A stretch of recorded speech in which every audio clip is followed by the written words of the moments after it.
வணக்கம். இரவு நேர பிரதான செய்திகளின் ஊடாக நர்மதா சிறையில் முதலில் தலைப்புச் செய்திகள். எரிபொருள் விலை திருத்தம் தொடர்பில் வெளியான அறிவிப்பு. பலத்த காற்று குறித்த எச்சரிக்கை அறிவித்தல் வெளியீடு.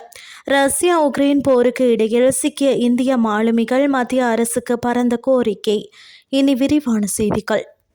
உலக சந்தையில் குறைந்து வரும் கச்சா எண்ணெய் மற்றும் சுத்திகரிக்கப்பட்ட எரிபொருள் விலைகளின் பலன் அடுத்த எரிபொருள் விலை திருத்தத்தின் போதும் பொதுமக்களுக்கு வழங்கப்படும் என இலங்கை பெட்ரோலிய கூட்டுத்தாபனம் தெரிவித்துள்ளது. அடுத்த எரிபொருள் விலை திருத்தம் நாளை மறுநாள் நடைபெற உள்ளதாகவும் பெட்ரோலிய கூட்டுத்தாபனம் குறிப்பிட்டுள்ளது.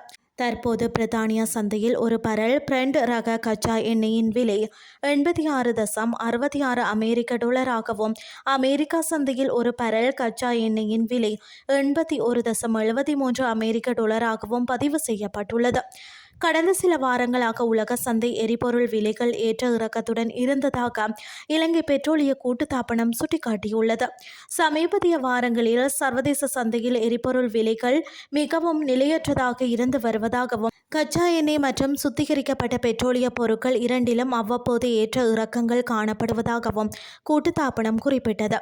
இத்தகைய நகர்வுகள் இலங்கையின் எரிபொருள் இறக்குமதி செலவுகளில் நேரடி தாக்கத்தை ஏற்படுத்துவதால் நிலவும் உலகளாவிய நிலைமைகளை பிரதிபலிக்கும் வகையில் மாதாந்த அல்லது அவ்வப்போது உள்நாட்டு விலை திருத்தங்கள் அவசியமாகின்றதாக தெரிவிக்கப்பட்டுள்ளது.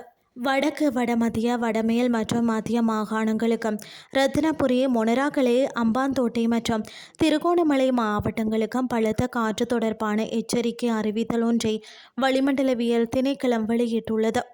இதன்படி நாட்டின் மீது நிலவும் தீவிர தென்மேற்கு பருவப்பெயர்ச்சி காலநிலை காரணமாக வடக்கு, வடமத்திய, வடமேற்கு மற்றும் மத்திய மாகாணங்களிலும், ரத்தினபுரி, மொனராகலை, அம்பாந்தோட்டை மற்றும் திருகோணமலை மாவட்டங்களிலும் அவ்வப்போது மணித்தியாலத்திற்கு 40 தொடக்கம் 50 கிலோமீட்டர் வேகத்தில் பலத்த காற்று வீசக்கூடும் என வளிமண்டலவியல் திணைக்களம் தெரிவித்துள்ளது.